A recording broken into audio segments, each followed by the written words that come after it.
도성은 망한다. 피해 도성. 거짓말과 강포가 가득하며 노략질을 그치지 않는 도성. 찢어지는 듯한 말채찍 소리, 요란하게 울리는 병거 바퀴 소리, 말이 달려온다. 병거가 굴러온다. 기병대가 습격하여 온다. 칼에 불이 난다. 창은 번개처럼 번쩍인다. 떼죽음, 높게 쌓인 시체 더미, 셀 수도 없는 시체, 사람이 시체 더미에 걸려서 넘어진다.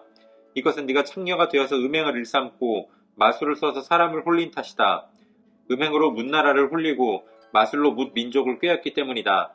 이제 내가 너를 치겠다. 나 만군의 주가 선언한다. 내가 네 치마를 얼굴 위로 걷어올려서 네 벌거벗은 것을 문나라가 보게 하고 내 부끄러운 곳을 뭇 왕국이 보게 하겠다. 오물을 너에게 던져서 너를 부끄럽게 하고 구경거리가 되게 하겠다. 너를 보는 사람마다 니느웨가 망하였다만 누가 그를 애도하랴 하면서 너를 피하여 달아나니 너를 위로할 자들을 내가 어디에서 찾아올 수 있겠느냐. 네가 테베보다 나은 것이 무엇이냐. 나일강 옆에 자리 잡은 테베. 강물에 둘러싸여 그 큰 물이 방어벽이 되고 그 큰 물이 성벽이 된 그 성읍. 에티오피아와 이집트가 얼마든지 힘이 되어주고 붓과 리비아가 도와주었다. 그러나 그러한 성읍의 주민도 사로잡혀가고 포로가 되어서 끌려갔다. 어린아이들은 길거리 모퉁이에서 나동그라져서 죽고 귀족들은 제비 뽑혀서 잡혀가고 모든 지도자가 사슬에 묶여서 끌려갔다. 너 또한 술에 취해서 갈팡질팡하고 원수를 피하여 숨을 곳을 찾아 허둥지둥할 것이다. 내 모든 요새가 무화과처럼 떨어질 것이다. 흔들기만 하면 머구리에 입에 떨어지는 처음 익은 무화과처럼 될 것이다. 네 군인들을 보아라. 그들은 모두 여자들이다. 밀어닥치는 대적들 앞에서 네 땅의 성문들은 모두 열리고 빗장은 불에 타버렸다. 이제 에워싸일 터이니 물이나 길어 두려무나. 너의 요새를 탄탄하게 해두어야 할 것이니 수렁 속으로 들어가서 진흙을 짓이기고 벽돌을 찍어내려무나. 느치가 풀을 먹어 치우듯이 거기에서 불이 너를 삼킬 것이고 칼이 너를 벨 것이다. 느치처럼 불어나 보려무나. 메뚜기처럼 불어나 보려무나. 네가 상인들을 하늘의 별보다 더 많게 하였으나 느치가 땅을 황폐하게 하고 날아가듯이 그들이 날아가고 말 것이다.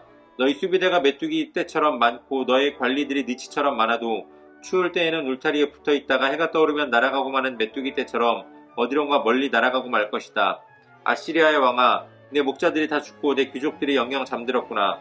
내 백성이 이산 저산으로 흩어졌으나 다시 모을 사람이 없구나. 내 상처는 고칠 길이 없고 내 부상은 치명적이다. 내 소식을 듣는 이들마다 내가 망한 것을 보고 기뻐서 손뼉을 친다. 너의 계속되는 학대를 받지 않았다고 생각하는 사람이 어디에 있냐. 아멘.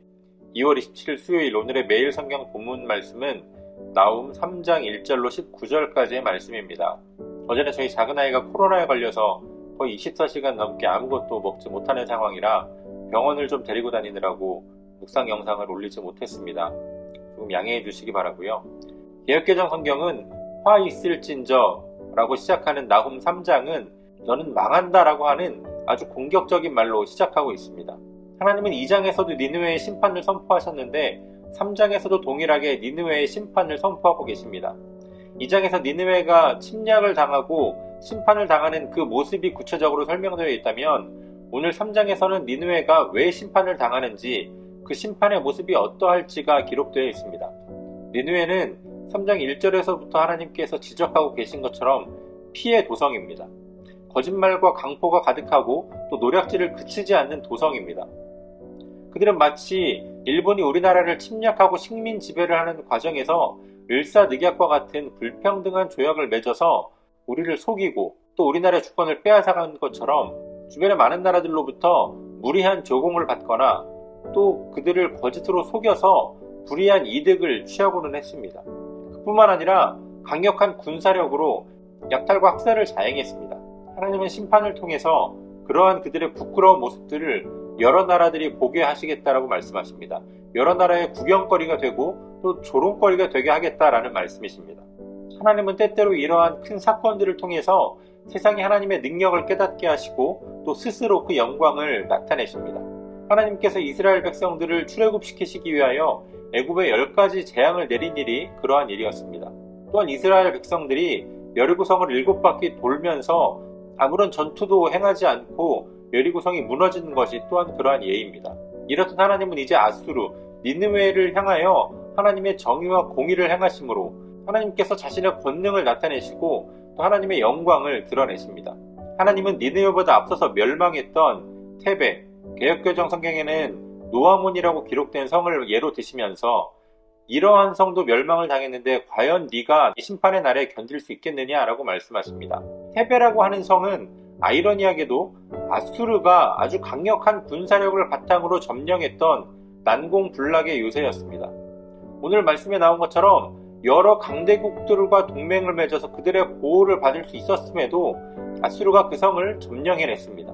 하나님은 아수르의 왕에게 이제 직접적으로 심판의 말씀을 선포하시면서 모든 사람들이 손뼉을 치며 좋아할 만큼 그동안 그들이 그 주변 나라들에게 심한 학대를 행해왔음을 말씀하십니다. 그들의 심판 소식을 들은 모든 사람들이 손뼉을 치면서 좋아할 만큼 그동안 아수르가 그 주변 나라들에게 심한 학대를 가해왔다라고 하나님 말씀하십니다.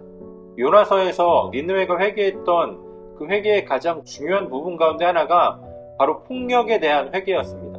이제 그로부터 100년에서 150년의 시간이 흘러서 이제 니느웨가 하나님의 심판을 받게 되는 것도 바로 주변 나라들에 대한 폭력과 거짓, 미혹 이러한 것들이 그 이유라고 말씀하십니다. 세상은 약육강식의 논리가 너무나도 자연스럽게 받아들여지는 곳입니다. 우리나라만 해도 신분제가 아주 오래전에 철폐되었지만 이제는 돈이 새로운 신분의 기준이 되어서 정말 다양한 형태의 갑질이 벌어지고 있습니다.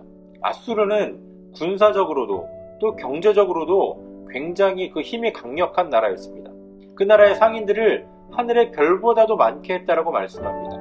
돈과 권력 자체가 나쁜 것은 아니지만 돈과 권력은 그것을 소유한 사람의 본성을 더욱더 적나라하게 드러내고 또 그 영향력을 더욱더 확대해주는 역할을 합니다. 선한 사람에게 돈과 권력이 주어지면 그는 그것을 가지고 더욱더 선한 일을 합니다. 그러나 악한 사람에게 돈과 권력이 주어질 때에 그는 그 돈과 권력을 통해서 더욱더 큰 악한 일을 행하는 것들을 보게 됩니다. 니느웨의 돈과 권력은 결국 니느웨를 하나님의 심판에 이르도록 했습니다. 우리가 가진 것이 많든 적든 우리가 가진 것은 모두 하나님께서 주신 것임을 기억해야 합니다. 더군다나 우리는 세상의 그 어떤 것과도 비교할 수 없는 가장 값진 천국의 복음을 받은 자들입니다. 우리에게 주신 것들을 통해서 약한 자를 돌아보고 이 땅에 죽어가는 영혼들을 위로하며 살릴 수 있는 저 여러분들이 되어주시기를 소원합니다. 오늘도 우리에게 주신 본문의 말씀을 몇 차례 더 읽으시면서 여러분들에게 개별적으로 깨닫게 하시는 말씀을 한 번 더 묵상하시고 각자의 기도로 오늘의 묵상을 마치도록 하겠습니다.